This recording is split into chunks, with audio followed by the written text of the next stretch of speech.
네, 8번째 이야기 시작하겠습니다. 경자 유전의 원칙과 산업화의 기반. 해방 당시 남한 농토 232만 정보 중에서 자기가 자기 땅을 부쳐먹는 자작지 비율은 37%였다. 나머지 67%는 소작지였다. 그리고 전 농가 206만 호 중 소작 농민은 84%나 되었다.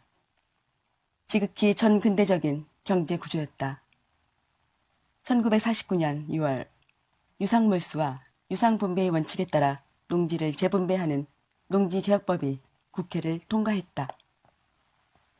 건국헌법 제86조 농지는 농민에게 분배하며 그 분배의 방법, 소유의 한도, 소유권의 내용과 한계는 법률로서 정한다에 따른 후속 조치였다. 남한의 농지개혁에 대해 비판자들이 가장 목청을 높이는 부분이 농지위원회 주체가 지주였기 때문에 죄다 자기들 유리한 방식으로 농지개혁을 했다는 주장이다. 사실과 다르다. 남한의 농지개혁은 행정관료가 주도했고 농지위원회는 병풍이었다. 해방전후사의 인식투에는 장성환의 농지개혁 과정에 관한 실증적 연구가 실려있다. 보면 이렇다. 농지위원회는 법적으로 매수당하는 측과 분배받는 측이 동수로 구성될 것이 요구되었을 뿐만 아니라 체하 단위인 리, 동, 단위의 실무위원회에서는 지주층의 숫자가 부족하여 대부분 소작, 자작농으로 구성되었다고 한다. 실제로 농지위원회 활동은 대체로 공정하였고 약간이나마 소작인 편이었다고 한다. 지주들이 장악하긴 뭘 장악했냐는 말씀이다. 형식이 뭐 중요해, 내용이 문제지 하실 분이 있겠다. 내용도 보자. 농민은 토지 상한 대금을 현물로 납부하고 지주들은 땅값을 화폐로 받았다. 몰수 대상 동지에 대한 보상액은 연간 수확량의 1.5배였다. 일제시대 농지의 가격이 대략 연간 수확량의 6배였으니 대략 4분의 1 수준이다. 지주들은 비명을 질렀다. 농민들은 매년 생산량의 30%를 5년간 갚으면 그만이었다. 일제하에서 매년 수확량의 50%를 내더라도 여전히 남의 땅이었던 것을 생각하면 꿈같은 일이었다. 농민이 토지 상한 대금을 현물로 납부한 대신 지주들은 보상을 화폐로 받았다. 땅값을 낮게 책정한 대신 지주들에게는 희망과 능력에 따라 국가 경제 발전을 위한 사업에 참여할 수 있도록 정부가 알선하는 혜택이 주어졌다. 지주들은 1950년 봄의 고가를 기준으로 상한 대금을 책정받았는데 얼마 후 전시 인플레로 화폐 가치가 하락했다. 신속하고 발빠른 이 농지개혁은 몇 달 후 벌어진 6.25 전쟁에서 큰 역할을 한다. 남한 점령지역에서 북한은 농지개혁을 실시한다. 농민들의 마음을 얻으려고 한 조치였는데 반응은 시큰둥했다. 이미 다 끝난 건데 왜 저런데? 농민이 인구의 대부분이었던 시절이다. 남한이 농지개혁이 없었더라면 전쟁은 힘든 조건 하나를 더 추가할 뻔했다. 브라질의 빨갱이 대통령 룰라는 한국경제 성장의 토대로 남한의 농지개혁을 뽑았다. 너무 부러워했다. 2005년 방한 당시 자기네는 아직도 못하고 있다며 아쉬워했다. 남한의 농지개혁을 폄하하지 못해 안달난 분들이 있다. 남쪽은 유상분배고 북쪽은 무상분배였다고 대비시킨다. 과연 그럴까? 남한이 농지개혁을 했다면 북한은 토지개혁을 했다. 북한의 토지개혁은 무상몰수, 무상분배였다. 오, 무상분배. 들을 때는 정말 아름답다. 실상은 별로 아름답지 않았다. 일단 북한 정권이 농민들에게 준 것은 소유권이 아니라 경작권이었다. 북한에서는 토지개혁을 실시한 뒤 그 결과로 나타난 토지를 4가지로 구분했다. 자작지, 분여지, 개간지, 그리고 마지막으로 부동토지다. 개간지라고 하는 것은 새로 개척한 토지이기 때문에 분배 대상에서 제외됐다. 중요한 것은 토지의 대부분을 차지하는 자작지와 분여지다. 자작지는 애초부터 농사짓는 농민들이 가지고 있던 땅이다. 전체 토지의 절반 정도다. 뺏었다 줬다 할 필요 없이 그냥 인정한 것인데 실은 뺏은 게 있다. 국가에서 허락하는 경우에만 자신이 가족이나 다른 농민에게 팔 수 있도록 매매 권리를 제한했다. 애초에는 아무에게나 마음대로 팔 수 있던 땅이 이제 허락을 받아야 팔 수 있는 땅이 된 것이다. 물수에서 나눠준 분여지는 어떨까? 분여지는 어떠한 경우에도 매매할 수 없었다. 저당, 양도, 상속도 절대 불가다. 그 땅에서 농사만 지을 수 있었다. 당사자가 죽으면 자식에게 안 간다. 국가에 귀속된다. 잠시는 공짜 땅이 생겨서 좋았지만 알고 보니 매매나 양도가 불가인 토지에서 정부가 주인인 소작농 노릇을 하는 꼴이 된 셈이다. 팔거나 빌려줄 수도 없는 토지가 무슨 소용인가.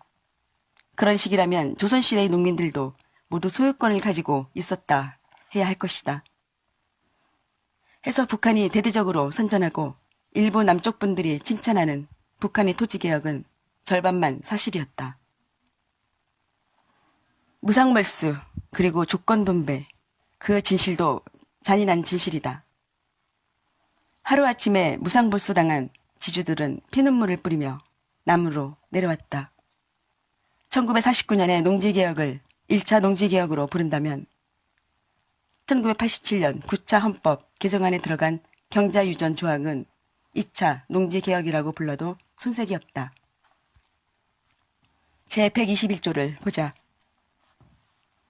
1. 국가는 농지에 관하여 경자유전의 원칙이 달성할 수 있도록 노력해야 하며 농지의 수작제도는 금지된다. 2.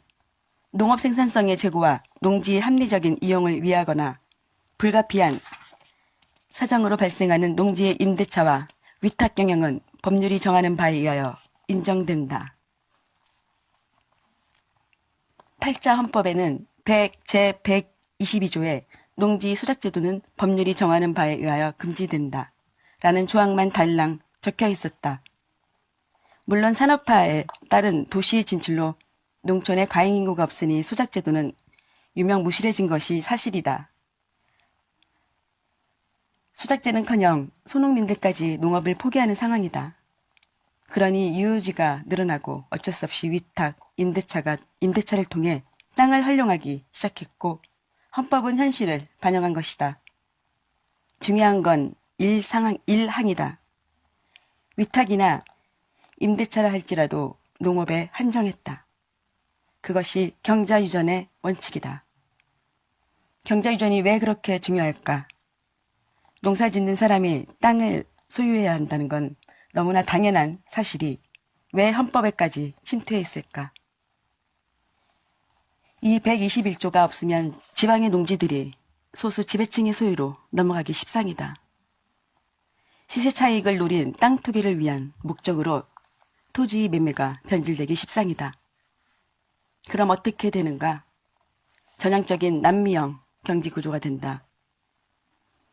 필리핀이 아직도 산업화를 밟지 못한 이유는 농지개혁이 제대로 이루어지지 않았고 경자유전의 법칙이 지켜지지 않았기 때문이다. 대통령부터가 거대 지주인데 될 까닭이 없다. 경자유전 조항은 땅에 대한 일종의 금융실명제다. 농지는 주말 농장 정도의 용도로 누구나 소유할 수 있다. 그런데 300평을 넘어가면 문제가 달라진다. 가끔 청문회에서 농지 소유자들이 곤욕을 치르고 그 이유로 낙마하기도 하는데 이는 농지법 위반이 아니라 헌법 위반이다. 헌법 위반 시 처벌은 어느 정도일까? 최소한 농지법 위반보다는 높을 것이다. 셋째 마당. 아, 잊으랴. 어찌 우리 그날을.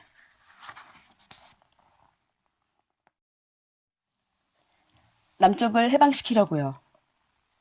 1948년 9월 조선민주주의 인민공화국이 세워진 후 김일성은 국토 완정, 완정을 주장한다. 일국의 영토를 단일의 주권으로 완전하게 통일한 것으로 북한 정권을 세우기 전에 떠들어댔던 북조선 민주 기지론의 연장이다. 1949년 김일성은 신년사에서 이 국토 완정을 13회나 사용한다. 입이 근질근질해서 견딜 수가 없었던 모양이다. 1949년 3월 김일성과 박헌영은 모스크바를 방문한 자리에서 스탈린에게 조심스럽게 운을 뗀다. 남쪽을 해방시키려고요. 스탈린은 바로 고개를 젓는다. 북한의 군사력이 아직 남한보다 확실한 우위를 점하지 못했고 미군이 버티고 있다는 이유였다. 대신 장비는 내준다. 소총 1만 5천 정, 각종 포가 139문, T-34 전차 87대, 항공기 94대가 북한으로 건너간다. 김일성이 모스크바를 방문한 지 한 달 뒤 모택동에 중국 공산당 군대가 장개석 국민당 정부의 근거지인 남경을 접수한다. 미국은 팔짱 낀 채 보고만 있었다. 이 사태에 김일성은 제대로 피를 받았다. 4월 말 북한 인민군의 김일이 모택동을 만나러 간다. 김일은 남친을 타진하지만 모택동은 거절한다.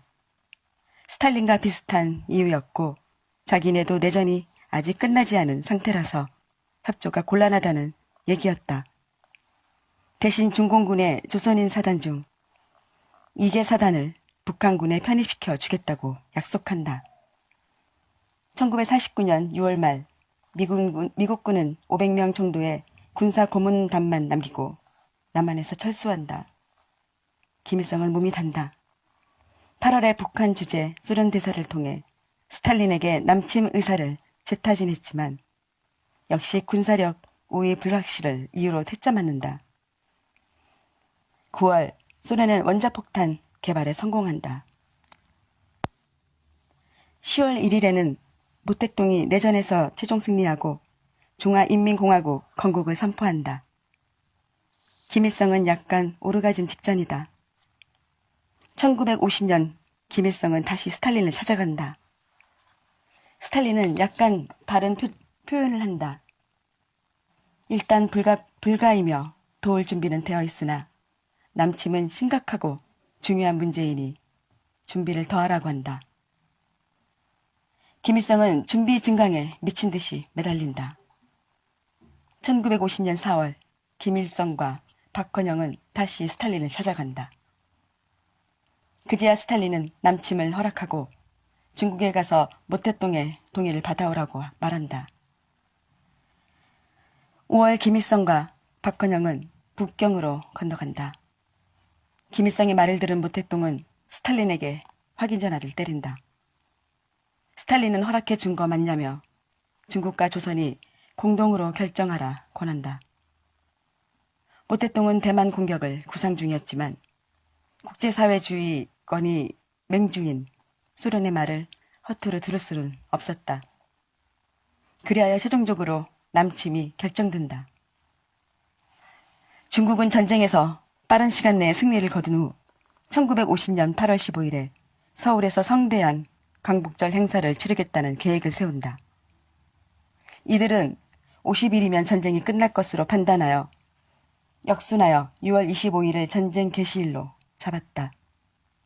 여기에는 김일성에 대한 박헌영의 달콤한 속삭임도 한 몫을 했다. 북에서 군대가 내려가기만 하면 20만 남한 자익들이 일시에 봉기하여 어쩌고 저쩌고.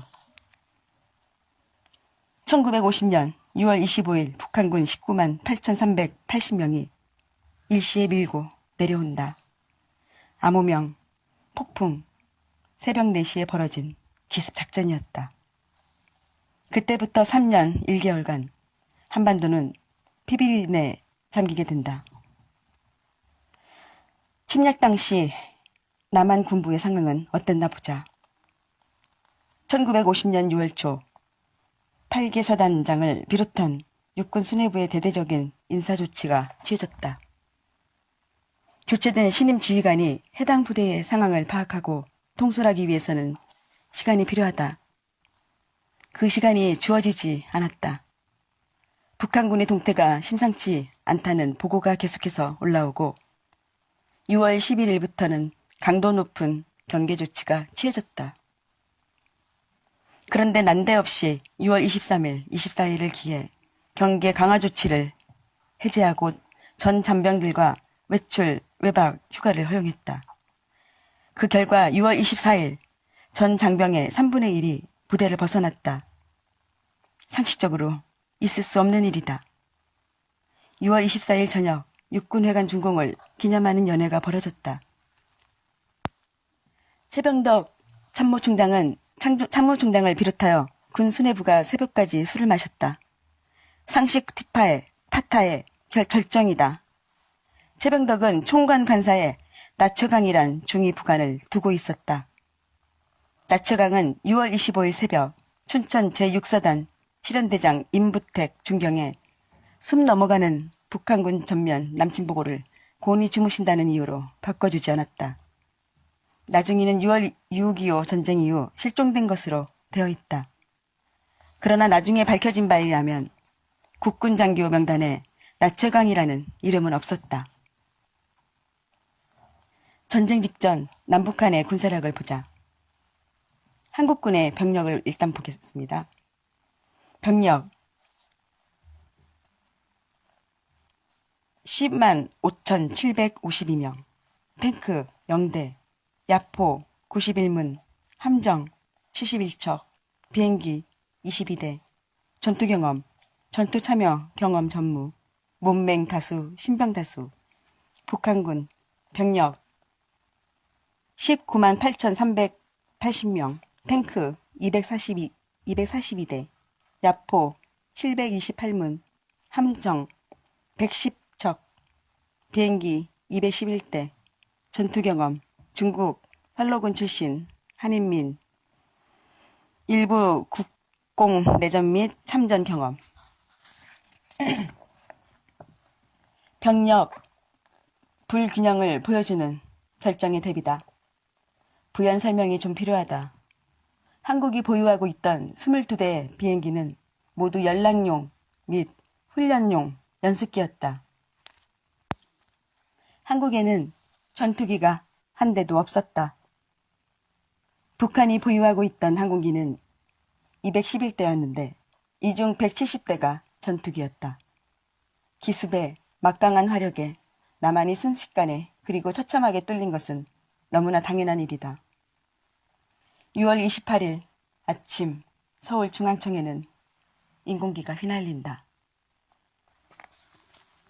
여기까지 하겠습니다.